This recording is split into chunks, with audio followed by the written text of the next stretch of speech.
ಯಾವುದೇ ಆಮಿಷಕ್ಕೆ ಒಡ್ಕೊಳ್ಳಾರ್ದೆ, ಯಾವುದೇ ಧರ್ಮವನ್ನ ತಮ್ಮ ಬೆನ್ನೆಲುಬಾಗಿ ಇಟ್ಟುಕೊಳ್ಳಾರ್ದೆ, ಯಾವುದೇ ಜಾತಿಯನ್ನ ಒಂದನ್ನೇ ಬೆನ್ನೆಲುಬಾಗಿ ಇಟ್ಟುಕೊಳ್ಳಾರ್ದೆ ಇರುವಂತ ನಿಜ ಸತ್ಯಾಂಶವನ್ನ ಏನು ಹೊರಹಾಕ್ಲಿಕ್ಕೆ ಪ್ರಯತ್ನ ಮಾಡ್ತಿರುವಂತ ಕೆಲವು ಮಾಧ್ಯಮಗಳಲ್ಲಿ ಇವತ್ತಿನ ನಮ್ಮ ಈ ಪತ್ರಿಕೆಯೂ ಸಹ ಒಂದು. ಇರುವ ಸತ್ಯವನ್ನ ನಮ್ಮೆದುರಿಗೆ ಇಡ್ಲಿಕ್ಕೆ ಯಾವುದೇ ಮಾಧ್ಯಮ ನಡೆಸ್ಬೇಕಂದ್ರೆ ಇವತ್ತಿನ ಸ್ಥಿತಿಯೊಳಗೆ ಸರಳವಾದದ್ದಲ್ಲ.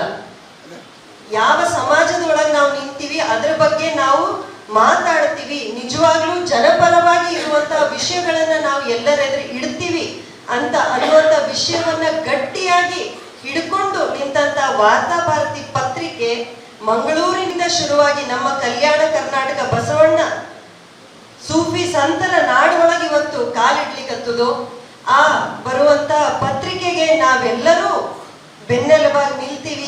ಸಮಾಜದ ನಿರ್ಮಾಣದತ್ತ ಹೆಜ್ಜೆ ಹಾಕ್ಲಿಕ್ಕೆ ಅವರು ತಯಾರಾಗಿ ನಿಂತಿರುವಂತಹ ಸಂದರ್ಭದಲ್ಲಿ ನಾವು ಆ ಆಶಯವನ್ನು ಈಡೇರಿಸಲಿಕ್ಕೆ ಕೈ ಜೋಡಿಸ್ತೀವಿ ಅಂತ ಹೇಳಿ ಒಂದೆರಡು ಮಾತುಗಳನ್ನು ಮುಗಿಸ್ತೀನಿ. ಧನ್ಯವಾದ.